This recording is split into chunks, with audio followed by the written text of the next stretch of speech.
Velkommen til webregnskab, hvor vi i denne video vil kigge lidt på vores simple bogføringsmodul.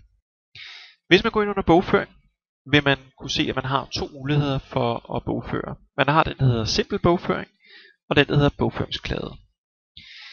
Klikker man på bogføringsklade, er det den klassiske måde at bogføre på, og kender du noget til at bogføre, er det måske den, du vil foretrække.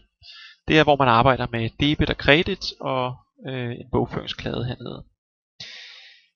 Vi har så lavet et modul, der hedder simpel bogføring, og det er beregnet til alle dem, der ikke kender så meget til at bogføre, men som egentlig bare gerne vil indtaste sine udgifter eller indtægter i systemet, og så står vores backend i systemet for at omdanne det, man indtaster til debit og kredit, som almindelige mennesker måske ikke kender så meget til.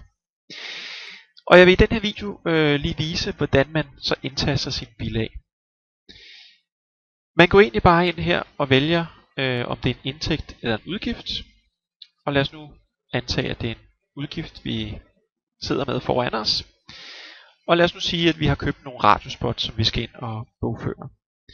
Så siger vi på kontoen, jamen det er, hvad er det, den her udgift vedrører. Og der skal vi finde noget her, der er relevant. Og der har vi en konto, der hedder reklame. Den klikker vi på. Så siger vi dato. Hvad for en dato står der på det bilag, som vi sidder med foran os? Jamen de har faktureret os den 7. november 2012. Og i beskrivelser kan vi skrive radiospot. Og i beløb inklusiv moms, der er det egentlig bare det beløb, som står på fakturaen inklusiv moms. Lad os sige, det er 10.000 kroner, vi har snollet for. Så kan vi se, at systemet automatisk udregner momsen. Den kan vi lade være. Hvis nu det skulle være et eller andet beløb, der er x moms, så kan vi bare overskrive det herinde med et 0. Vi kan også bare lade den være, hvilket man normalt skal lade den være. Så står der, hvorfra har du betalt udgiften, og der vælger man egentlig bare, om man har betalt fra sin kasse eller bank, eller hvorfra man har betalt den her udgift. Det vil jo typisk være sin bank.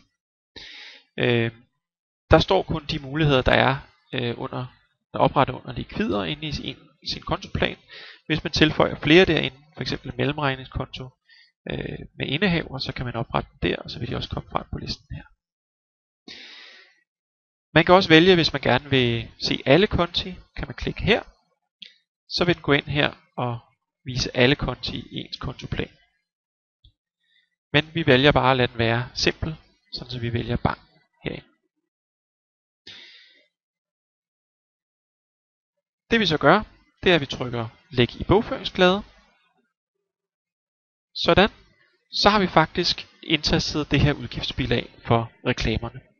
Så let er det at indtaste et udgiftsbilag, selvom man ikke kender noget til debit og kredit.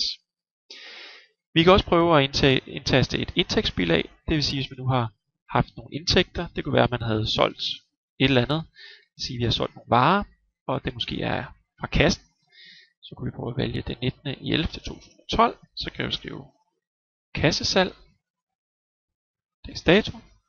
Og lad os sige, at vi har solgt for 7.500 kroner, da vi optæller kassen. Og til hvilken konto er der indbetalt til? Det er så til kassen.